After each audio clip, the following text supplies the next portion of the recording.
મુખ્યમંત્રી શ્રી ભૂપેન્દ્રભાઈ પટેલે આજે સુરેન્દ્રનગર ખાતેથી 539.26 કરોડ રૂપિયાના 33 વિકાસ કાર્યોના લોકાર્પણ અને ખાતમુહૂર્ત કરીને નાગરિકોને વિવિધ સુવિધાઓની ભેટ આપી છે.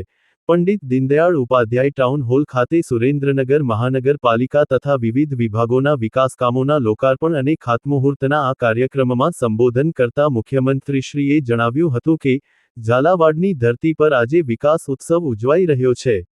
આજે અહીંથી ભેટ અપાયેલા પાણી પુરવઠા, આરોગ્ય, શિક્ષણ અને માર્ગ મકાન વિભાગના વિકાસકામો થકી સુરેન્દ્રનગર શહેર અને જિલ્લાના લોકોના ઇઝ ઓફ લિવિંગ ને પ્રાથમિકતા આપવામાં આવી છે. સુરેન્દ્રનગરમાં વિકસી રહેલો રિવરફ્રન્ટ અમદાવાદના રિવરફ્રન્ટની જેમ શહેર જિલ્લાના લોકો માટે હરવા ફરવા માટેનું એક નજરાણું બની રહેશે.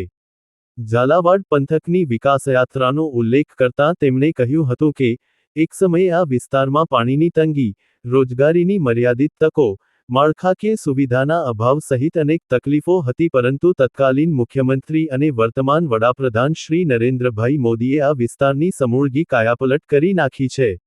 નર્મદાનું પાણી, રોડ ઇન્ફ્રાસ્ટ્રક્ચર અને કનેક્ટિવિટી, ઉદ્યોગોને પ્રોત્સાહન તથા કપાસની ખેતીને વેગ આપીને શ્રી નરેન્દ્રભાઈ મોદીએ આ સુખી ધરતી પર વિકાસનું સિંચન કર્યું છે. આ જ વિકાસયાત્રાને આગળ વધારતા આજે સુરેન્દ્રનગર શહેર અને જિલ્લાને 539.26 કરોડ રૂપિયાના વિકાસ કામોની ભેટ આપવામાં આવી છે. આ કાર્યક્રમમાં સામાજિક ન્યાય અને અધિકારિતા તથા શિક્ષણ મંત્રી શ્રી ડોક્ટર પ્રદ્યુમન વાજા, પ્રભારી મંત્રી શ્રી દર્શનાબેન વાઘેલા, સર્વે ધારાસભ્ય શ્રી શામજીભાઈ ચૌહાણ, શ્રી પરસોત્તમભાઈ પરમાર, શ્રી પ્રકાશભાઈ વરમોરા, પ્રદેશ મહામંત્રી શ્રી હિતેન્દ્રસિંહ ચૌહાણ વગેરે ઉપસ્થિત હતા.